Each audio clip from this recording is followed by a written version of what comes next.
Toyota, bad in qualifying trim. Toyota, good in race trim. What? It's going to rain again. Son of a...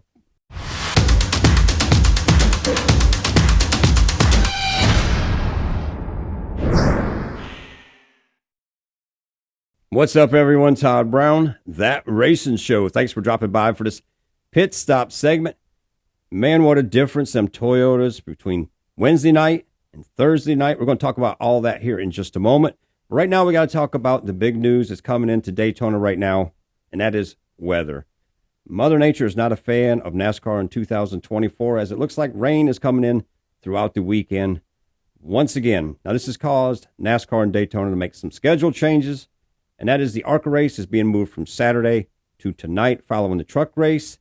At approximate 10:30 start time. It's going to start out on FS2 and switch over to FS1 after the college game that's regularly scheduled is going to go off. And, man, you don't want to miss that. ARCA racing at Daytona is always fun, always a great race. And you don't want to wake up tomorrow and be a little bit pissed off because you missed the race last night. So mark that in your mental notes. ARCA race tonight following the truck race and in for some good racing.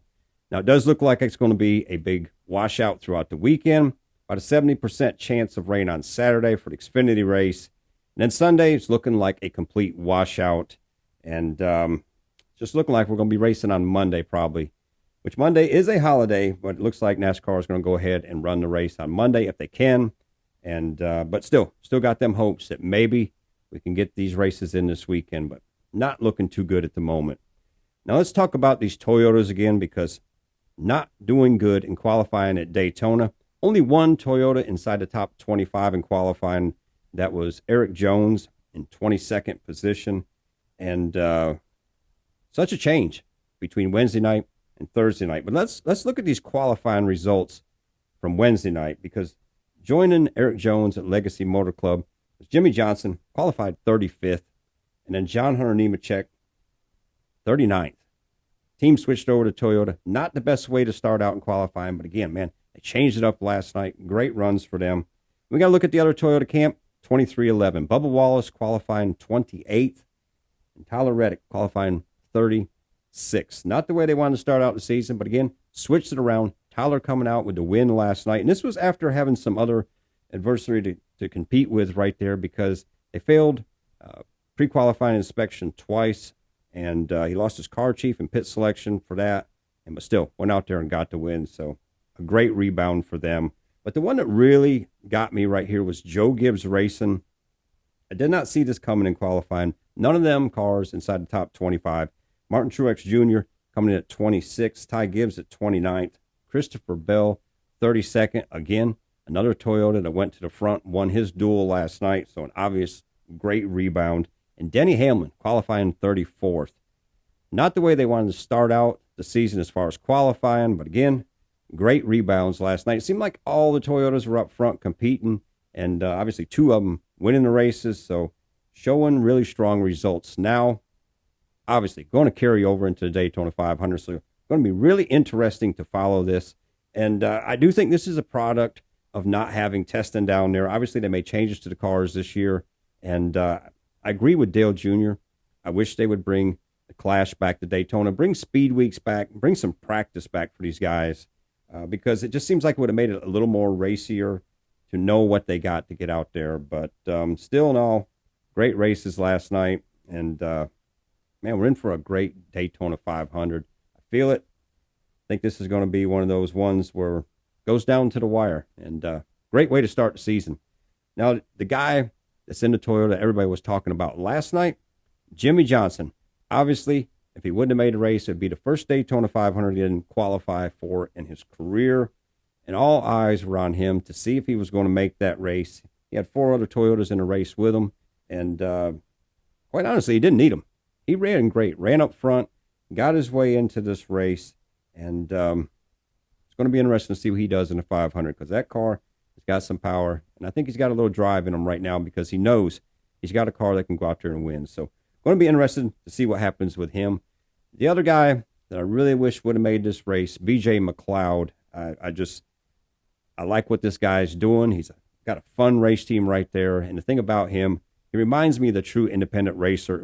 It just reminds me of the old independent racers from the day that went to Daytona to make that race, because the paycheck that they could get just by making the race would supply them for the rest of the year to compete and continue racing throughout the season. And BJ is just a reminiscent memory of what that used to be. Showed up with an all-black car, no sponsorship, on his own dime. Obviously, got a good paycheck last year with the charter, $40 million. So he's worry-free out there having fun. And, man, I hope he makes a bunch of the races this year and has some good results. But a lot of cool news right there. And, man, the front row. Joey Logano getting his very first Daytona 500 pole, something that he is very proud of. But, man, look at the guy on the outside of him. Front Row Motorsports, Michael McDowell, putting that car on the front row, living up to the team's name. Yeah, so I am thrilled for the front row. It would have been more fun to have the pole and to get my first career pole in the Cup Series. But honestly, it's such a cool accomplishment for our team that it doesn't feel that disappointing, right, to not get the pole. I think this is great. Michael's just a guy that you just have to like, and you want to see him do good, and obviously want to see him get out there, have a strong run all through the season. Love to see him be in the championship hunt, because I love seeing these different teams get involved with this. And I mean, if you look at last night, Rick Ware Racing, we had Riley Herbst out there running up front. Justin Haley having some good runs. So it'd be really great to see these teams be able to get better performance throughout the year, be competitive, and maybe add to the mix a little bit more on a weekly basis. So a lot of things, man, just to look forward to this year. And I simply can't wait to see what happens. But anyways, again, weather coming in to Daytona, not looking good for the weekend. ARCA race being moved to tonight, 10:30 following truck race. And we'll just have to wait and see how it all plays out throughout the weekend. But anyways, hope you're out there enjoying the racing we've had so far. I hope everybody's going to be tuning in tonight. Great racing with the trucks and ARCA series. And, man, if you like what I'm doing right here, give me a subscribe to this channel. Give this episode here a like. And got a lot more coming up throughout the season. Going to have a lot of fun things going on.